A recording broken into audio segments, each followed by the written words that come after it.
నా ప్రియమైన తెలంగాణ యువతీ యువకులు ప్రజలందరినీ కోరుతా ఉన్నాను నేను.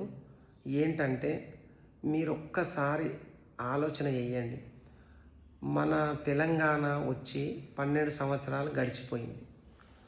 ఈ 12 సంవత్సరాలలో 2 ప్రభుత్వాలు మారినాయి. ఈ 2 ప్రభుత్వాలు మన స్థానికంగా ఆలోచన చేద్దాం. మన గ్రామాలల్లో, మన వీధులల్లో డ్రైనేజ్ సిస్టమ్ ఎలా ఉంది? గుంతల రోడ్లు ఎందుకున్నాయి? చెత్తను తీసుకెళ్ళేటటువంటి సక్రమమైన వ్యవస్థ ఎందుకు ఏర్పాటు చేయలేదు? కరెంటు తీగల పరిస్థితి ఎలా ఉంది? పిల్లలు ఆడుకోవడానికి కావలసినటువంటి పార్కులు ఉన్నవా? వృద్ధులు వాళ్ళ కాలక్షేపం కోసం సరదాగా ముచ్చటించుకోవడానికి అవసరమైనటువంటి పార్కులు ఉన్నవా? పరిసరాలన్నీ పరిశుభ్రంగా ఉన్నవా? ఒకసారి మీరు ఆలోచన చేయండి. ఈ 12 సంవత్సరాల తర్వాత కూడా కనీసం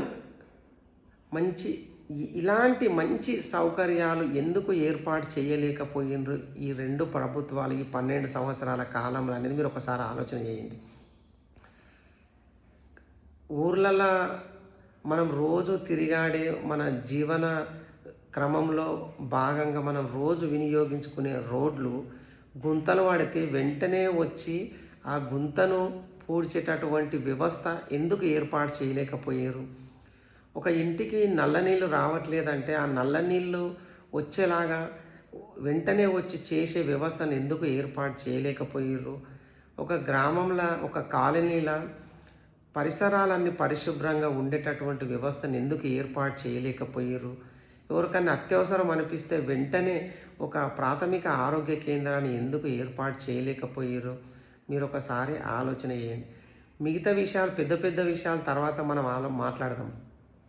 కనీసం మనకు అవసరం, మన గ్రామ స్థాయిలో మనకు రోజు మన దైనందిన జీవితంలో మనకు అవసరమైనటువంటి ఈ చిన్న చిన్న పనులు మనకు చాలా ఉపయోగపడేటివి, చాలా అవసరం. మన రోజువారీ జీవన విధానంలో అక్కరకొచ్చేటువంటి అవసరమైనటువంటి ఈ చిన్న చిన్న సమస్యలను పరిష్కరించే వ్యవస్థను వీళ్ళు ఎందుకు ఏర్పాటు చేయలేకపోయారు?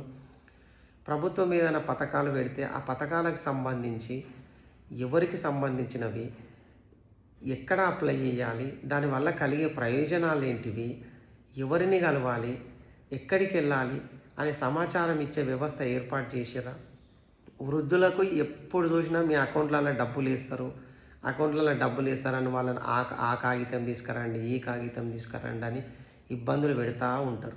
ఇంత ఆర్టిఫిషియల్ ఇంటెలిజెన్స్ ఉన్న సమయాలలో కూడా వాళ్ళని ఇబ్బందులు పెట్టడం అవసరమా? ఒక మంచి డిజిటల్ వే ఏర్పాటు చేసి వాళ్ళకి ఎప్పటికప్పుడు డబ్బులు వాళ్ళ అకౌంట్లోకి వచ్చి వాళ్ళు తీసుకునే విధంగా ఒక పటిష్టమైన పరిష్కార మార్గాన్ని ఎందుకు ఏర్పాటు చేయలేకపోయారు? మీరు ఒకసారి ఆలోచన చేయండి. వీళ్ళంతా మనిషి యొక్క అత్యంత విలువైనటువంటి జీవిత కాలాన్ని వృధా చేస్తున్నారనే విషయాన్ని యువతి యువకులు బాగా గమనించాలి. మీరు అర్థం చేసుకోండి. వీళ్ళు మన జీవిత కాలంతో ఆడుకుంటున్నారు. మన యాసను, మన భాషను, మన సంస్కృతి, మనమంతా ఒకటి అని పేరు చెప్పి రెచ్చగొట్టే ప్రసంగాలు ఇచ్చి మనమందరినీ ఓట్లు వేయించుకొని అధికారం వచ్చిన తర్వాత మనల్ని పట్టించుకోకుండా, మన సమస్యలను పట్టించుకోకుండా, ఆ సమయానికి అనుకూలంగా మాటలు మాట్లాడుకుంటా కాలం గడుపుతూ మళ్ళీ ఎన్నికలు దగ్గరకు వచ్చే సమయాలల్లో కొన్ని మనకు అనవసరమైన పనులనే చేసి అవే మీకు అవసరమైనట్టు అడ్వర్టైజ్మెంట్లు చేసి జనానందరూ ఒక కన్ఫ్యూజన్ స్టేట్లో పెట్టి ఓట్లు వేయించుకొని మళ్ళీ అధికారం తెచ్చుకునే ప్రయత్నమే తప్పితే జనాలకు అవసరమైనటువంటి ఈ సమస్యలన్నిటిని పరిష్కారం చేసి వాళ్లకు మంచి సౌకర్యాలను ఏర్పాటు చేసి ఒక సుఖవంతమైనటువంటి జీవనం గడిపేలాగా గౌరవప్రదమైనటువంటి ఆత్మగౌరవంతో జీవించే పరిస్థితులను ఏర్పాటు చేసే విధంగా ఇవి ప్రభుత్వాలు ఎందుకు పని చేయలేకపోయినవి అనేది మీరు ఒకసారి ఆలోచన చేయండి. మీరు ఒక రోడ్డు దాటాలంటే ఒక టెన్షన్, ఒక బస్సు ఎక్కాలంటే టెన్షన్, ఆ బస్సు ఎప్పుడు వస్తుందో తెలియదు.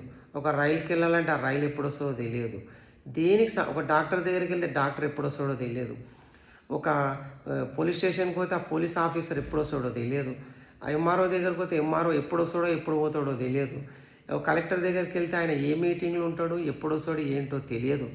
ఇట్లా ప్రతి అంశంలో ప్రతి సంఘటనల అంత ఆందోళనకరమైనటువంటి పరిస్థితులల్లో జనాలను పెట్టేటటువంటి వ్యవస్థనే పెట్టిరు కానీ ఒక ఆందోళన లేనటువంటి ప్రశాంతమైనటువంటి మానసిక ఆందోళన లేనటువంటి ఒక ప్రశాంతమైనటువంటి మానసిక స్థితిలో జనాలను పెట్టి ఒక సంతోషకరమైన వాతావరణంలో వాళ్ళ పనులు చేయించుకునేలాగా వ్యవస్థను ఏర్పాటు చేసిరా. మీరు ఒకసారి ఆలోచన చేయండి. అందువల్ల వీళ్ళు ఈ చిన్న చిన్నవి ఆలోచన చేద్దాం ఫస్ట్ మనం. అందుకని ఇప్పుడున్న ప్రభుత్వం కానీ ఇంతకుముందు ఉన్న ప్రభుత్వాలు కానీ వాళ్ళు అధికారం మీద ఉన్నంత ఆకాంక్ష ప్రజల సమస్యలను తీర్చే విషయంలో లేదు. కాబట్టి వీటన్నిటికీ పరిష్కార మార్గంగా వీటన్నిటిని అనుభవించి దగ్గరుండి చూసిన మనుషులుగా వ్యక్తులుగా మేము మీ ముందుకు ప్రజా వెలుగు పార్టీ అనే వేదిక ద్వారా వచ్చినాం. కాబట్టి మనం అందరం కలిసి ఈ వేదిక ద్వారా మన సమస్యలను మనం పరిష్కరించుకోవాలి. ఒక మంచి సమాజాన్ని నిర్మించాలి. ఆత్మగౌరవంతో బ్రతికే వ్యవస్థను పరిస్థితులను ఏర్పాటు చేయాలి. ఎలాంటి ఆందోళన లేనటువంటి ఒక ప్రశాంతమైనటువంటి ఒక సంతోషకరమైనటువంటి జీవన విధానాన్ని కొనసాగించే వ్యవస్థ ఏర్పాటు చేయడానికి ప్రజా వెలుగు పార్టీ ఏర్పాటయ్యింది. మీరందరూ కలిసి రండి. మనం అందరం కలిసి ఒక నవ అధ్యయనానికి తెరదిద్దాము. ప్రజాసేవల యువకులు ఒక యువరక్తం ప్రజాసేవలో పాల్గొంటే ఎంత మంచి పరిపాలన అందించవచ్చో చూపిద్దాము. మీరందరూ కలిసి మనతో పాటు రండి. మనం అందరం కలిసి ఒక పటిష్టమైనటువంటి వ్యవస్థను ఏర్పాటు చేద్దాము. ఒక సక్రమమైనటువంటి ఒక సమగ్రమైనటువంటి సమాజాన్ని నిర్మించే ఏర్పాటు మనం అందరం కలిసి చేద్దాము. మీరందరూ వీళ్ళ మాటలు ఏవి వినకుండా ప్రజా వెలుగు పార్టీకి అవకాశం ఇవ్వండి. పరిపాలన అంటే ఇంత బాగుంటుందా, ఇంత మంచి సౌకర్యాలను ఇంత మంచి సంతోషాలను ఇన్ని సంవత్సరాలు కోల్పోయినామా అనే విధంగా పరిపాలన చేస్తామని మిమ్మల్ని కోరుతా ఉన్నాను.